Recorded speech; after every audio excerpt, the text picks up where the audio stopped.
দুপুর 1:22 মাটি কেঁপে উঠল কলকাতায়। দুপুর কলকাতার অফিসে লোকজন কাজে মগ্ন। পূর্ব মেদিনীপুরের গ্রামে কেউ খাবার টেবিলে বসেছেন, কেউ ঘুমোচ্ছেন। হঠাৎই কেঁপে উঠল সবকিছু। চেয়ার নড়লো, দেয়াল কাঁপলো, ফ্যান দোল খেতে লাগলো। সময় 1:22। ভূমিকম্প, সেই পুরনো আতঙ্ক, যে আতঙ্ক মানুষকে সিঁড়ি দিয়ে নামায়, লিফট ভুলে ওঠে না। কলকাতার এক অফিসে একজন কর্মী জানালেন, কম্পিউটার স্ক্রিন নড়ছিল, ভাবলাম মাথা ঘুরছে, পরে দেখি সবাই দৌড়চ্ছে। পূর্ব মেদিনীপুরের এক বৃদ্ধা বলছিলেন, বাড়ির দেওয়ালে ফাটল ধরেছে বলে মনে হলো, ছেলেকে ডাকলাম, দেখ মামাটি নিচ্ছে। এতটাই নৃশংস যে ভাবলে মাথা কাজ করবে না। প্রকৃতির কাছে আমরা কতটা অসহায়। রাস্তায় ভিড়, অফিস থেকে বেরিয়ে এলেন কর্মীরা, বাড়ি থেকে বেরিয়ে এলেন মানুষ। কেউ ফোনে কথা বলছেন, তুই বেরিয়েছিস, বাচ্চাটা ঠিক আছে তো। কেউ আবার হাসছেন, আবার শুরু, কতবার মরবো, বেঁচে উঠবো। কিন্তু আসল ভয়টা কি জানেন? এতটাই নৃশংস যে ভাবলে মাথা কাজ করবে না। প্রকৃতির কাছে আমরা কতটা অসহায়। রাস্তায় ভিড়, অফিস থেকে বেরিয়ে এলেন কর্মীরা, বাড়ি থেকে বেরিয়ে এলেন মানুষ। কেউ ফোনে কথা বলছে, তুই বেরিয়েছিস, বাচ্চারা ঠিক আছে তো। কেউ আবার হাসছেন, আবার শুরু, কতবার মরবো, বেঁচে উঠবো। কিন্তু আসল ভয়টা কি জানেন? এই যে কম্পনটা কতখানি স্থায়ী হলো, মাত্র কয়েক সেকেন্ড, কিন্তু মনে হলো কয়েক ঘন্টা। আর যদি 1 মিনিট হতো, 2 মিনিট,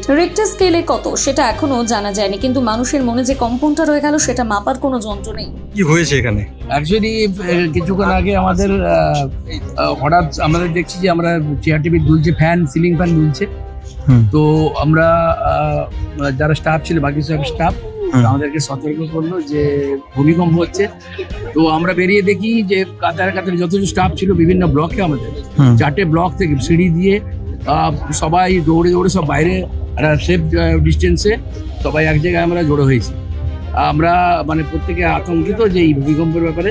আমরা কোনোদিন এই নতুন বিল্ডিং এর পর এরকম ফেস করিনি।